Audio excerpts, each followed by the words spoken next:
Niwaombe sana wachungaji, wainjilisti, wazee wa makanisa na waumini wote wa Dayosisi ya Tanganyika.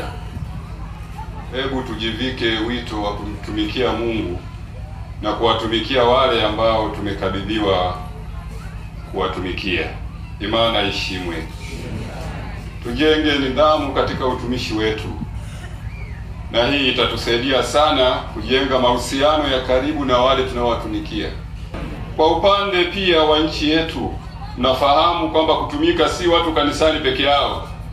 Hata ninyi mliopewa dhamana katika serikali ya nchi yetu ya Tanzania, viongozi wa serikali, kazi yenu kubwa ni kuwatumikia Watanzania, sio kutafuta faida yenu na faida ya familia zenu.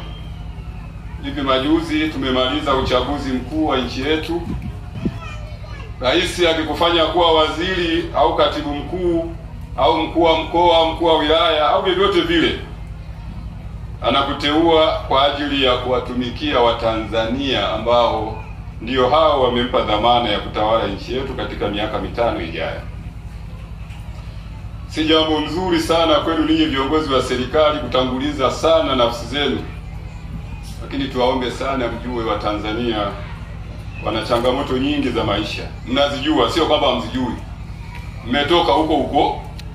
Unakuwa waziri, umetoka huku chini. Nilikuwa namsikia juzi huyu waziri mkuu aliyeteuliwa sasa, Mwigulu Nchemba, anasema alikuwa anachunga mbuzi na kondoo na ng'ombe huko.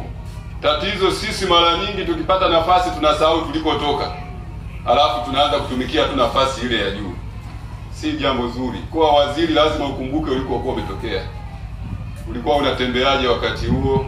Ulikuwa unafanya kazi gani wakati huo? Ulikuwa nani wakati huo? Leo kupata nafasi ya waziri au kuwa mkoa au yoyote ile isikufanye kusahau maisha ya chini ya Mtanzania ambaye umepewa kumtumikia. Kwa hiyo tuwaombe sana wale mtakapopata nafasi hii, tafadhali hebu watumikieni Watanzania. Mnapofanya vizuri katika kuwatumikia Watanzania, ninyi viongozi wa serikali, ndipo mnapomfanya rais wetu awe rafiki wa Watanzania.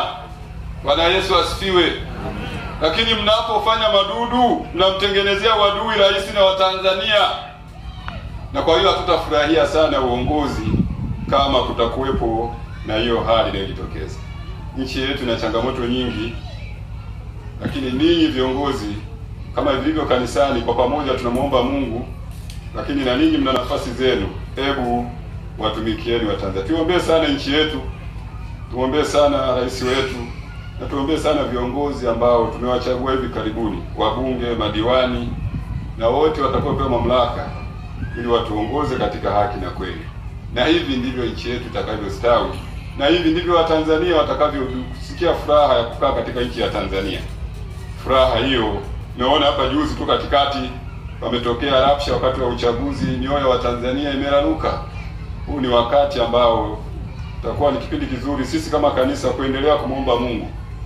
Lakini pia ni wakati ambao serikali lazima ifanye makusudi kabisa kuona namna ya kurudisha mioyo ya Watanzania pamoja. Hatukuzoea kuyaona yaliyotokea na tusingependa kuyaona yakiendelea, lakini ni imani yetu kwamba kwa kutumia hekima za watu mbalimbali, basi tuna imani kwamba nchi yetu itabaki kuwa salama na tutaendelea kuwa na amani ya kutosha na haki pia ikitendeka.